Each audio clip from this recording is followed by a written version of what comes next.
It's time once again for a powerful mix of fitness, focus, and philosophy. Philosophy?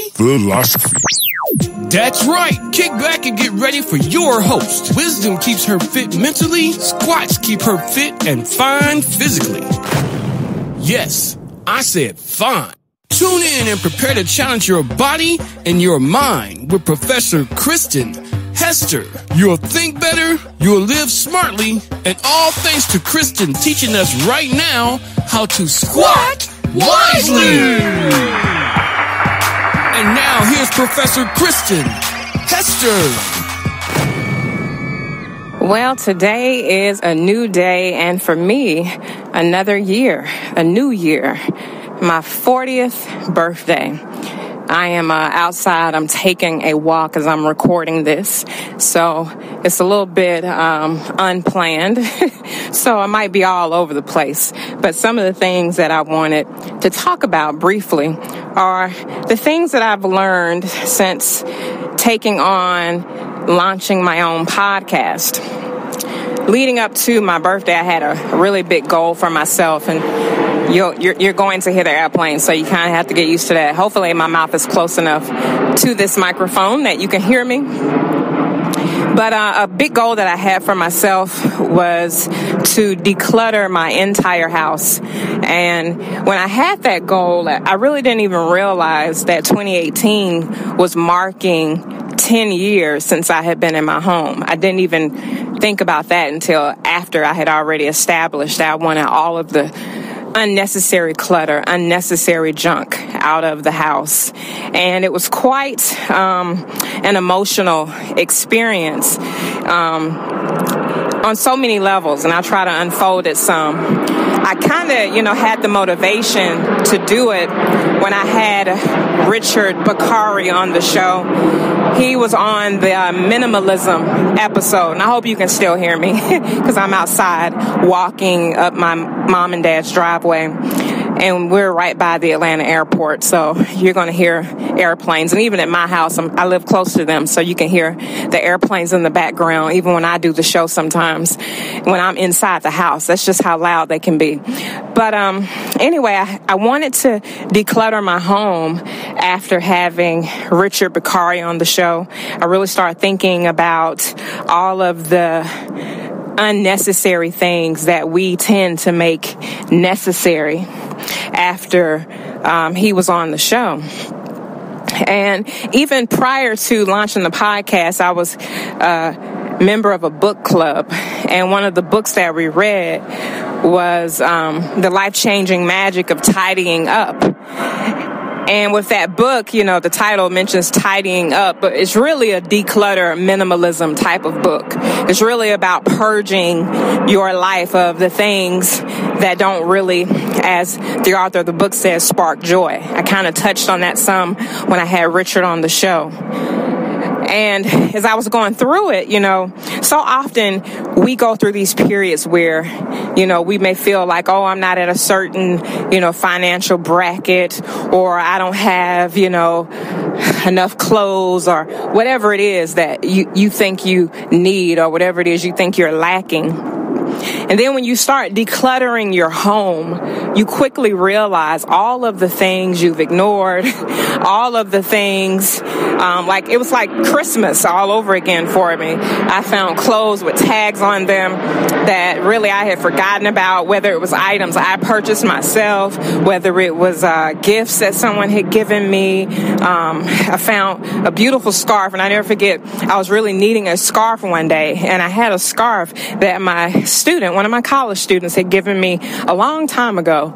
And going through my closets, I found that scarf, but yet I was on the hunt for a scarf before I even realized the very thing I needed was right there under my nose. But it took decluttering to reveal not only that scarf, but so many memories, pictures and CDs and all kinds of stuff. And just the advancement of technology. I used to burn CDs all the time. I would buy my music and then download. And it's like now, you don't really need to waste time burning CDs anymore. And, I just really had just the best experience going through my home and just realizing all of the abundance that was right there. And it was so much abundance that I could share it with the Salvation Army. I gave away a lot of great clothes and just helped me to realize, and it was even things that I really, really liked, but I really freed myself to release it because I wasn't even appreciating the existence of it in my home. So if I'm not going to appreciate it, and there's someone out there who really needs some of those items for their own wardrobe, why just let it sit in my house, taking up space, not even being appreciated, when it could really be useful for someone somewhere else? So that's one of the things that I've learned. Like I said, I didn't plan out this episode, so if I'm rambling, if I'm all over the place, if the airplanes are too noisy, just forgive me. But I just wanted to share a few of the things that I've learned from being on the podcast. It's getting a little chilly outside, and I feel like it's a little noisy, so I may actually cut to a commercial real quick and then come back when I can be indoors somewhere. All right, so stay tuned. Get a world-class motivational speaker to your next event. Kristen Hester offers professional speaking services in Atlanta, Georgia, and beyond. To hire Kristen, visit www.kristenspeaks.com. Kristen. Okay, guys, so I am back. It is actually the next day, and I'm recording this now from my home. So I'm not at my parents' house anymore. I'm at my house for a minute, still trying to finish up some decluttering that I'm taking care of. Like I said, this episode will probably feel like rambling or all over the place, but I'm going to try to bring it home with some wisdom, still reflecting on things that I've learned or embraced as a result of having the podcast. And while decluttering, one of the things that stood out for me was the episode I did on knowledge of self. Knowledge of self. That was an episode that I recorded by myself. And while decluttering, I really feel like I had a great lesson on knowledge of self. Back in the day, a long time ago, I was real big on writing in a journal. While cleaning up, I found some of my old journals that I forgot all about. And I don't know why. I only did this like when I was younger. I never really got into it as much when I was older, but more so like in my 20s, I really enjoyed sometimes writing in a journal. This particular journal, I don't remember really writing this passage, so it was like an aha moment for me, even reading my younger self, the words and wisdom of my younger self. It gave me something to think about. It will probably give you something to think about. This was during a time where I had read a book that was encouraging you. Like for people who like to journal, they said to try, instead of journaling, make it more like a prayer journal where you write to God. So that was something that I was trying to embrace way back in, it says 2003. All right. So this comes from 2003. I'm going to share these words with you. Again, words that I don't even fully remember writing, but I gained some wisdom from them. And I'm going to close out this episode. I'll probably call this episode Decluttering Wisdom. All right. So I'm going to read these words. This is my second time since I've cleaned up and decluttered a lot of my things, so my thoughts on it will really be pretty fresh. So I have to read it again to get a nice feel for it, and you'll hear me do that now. So basically it says, "Dear God, this is real funny, writing to you like this. I got the idea from a book I read by Catherine Ponder, The Prospering Power of Prayer. But you probably knew that, since you're God. I guess you also knew what I was going to write you about. Because as I read my book, Every Day is a Blessing, these are the words I found for May 28th. There is an ever-rotating wheel in this world. He who is rich today may not be so tomorrow, and he who is poor today may not be so tomorrow. Now, I'm always a bit edgy when it comes to statements of such form, meaning statements that imply good and bad existing hand in hand. Take the passage quoted above, for example. It's like, where should one's compassion be? In other words, should my compassion go towards the rich person who became poor? Or should my compassion go towards the person who was poor but now rich? It seems that many of us would rejoice for the newfound wealth of the poor, yet many of us would become emotionless towards the rich man who lost his wealth. Ultimately, God, it seems that no matter who gains and no matter who loses, there is still something, which I underlined, that is lost. I don't know what exactly, but it seems like something. For example, many of us measure our lives up against the lives of others. For example, take being diagnosed with a virus that is not deadly. We are quick to say, well, at least it's not AIDS. But what about the person who does have AIDS?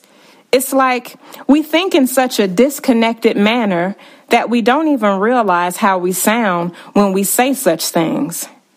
It sounds as if we're finding comfort by comparing our light afflictions against someone else's major afflictions. I don't want to feel better by knowing someone else feels worse. So as I'm cleaning the house, I'm like, you know how it is when you're cleaning up.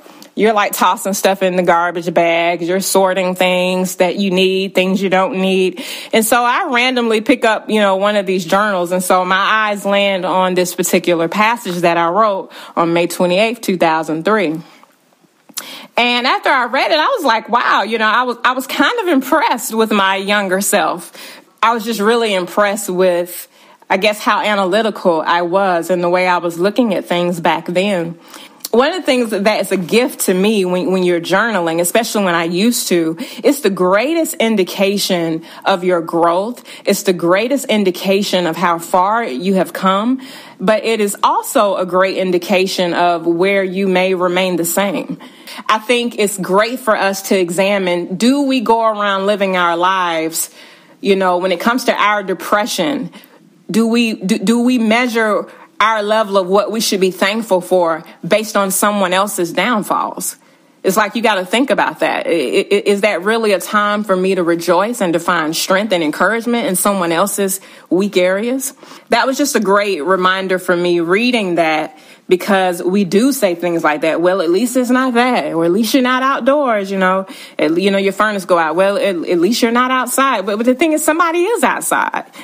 Somebody is going through. I don't know. I just really enjoyed reading that from my younger self. And I hope that that's something that you enjoy. If you've been thinking about, decluttering your home, embracing more of a minimalist lifestyle, I say go for it. It's going to be an emotional ride. I have, clothes that I think just because I think they're cute, I just wanted to keep them, but I wasn't paying them any attention. So it was hard just to release clothes. I mean, it goes to show you how shallow you can be too with certain things. So you'll learn so many great lessons when you really dive into your things. Now, I still have certain books I have to keep, because on the college level, some textbooks you can get as ebooks, and some you still have to have the hard copies for. So I really do need, some of my books, but I certainly don't need all of them when I can read certain ones through the Kindle, through the Nook,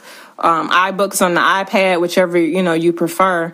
Technology has made great advancements that we really don't need the excess clutter like we may have, relied upon it in the past. Thanks to technology, totally, changing the game on so many levels. Even with mail, you can reduce a lot of the important mail by doing your business electronically.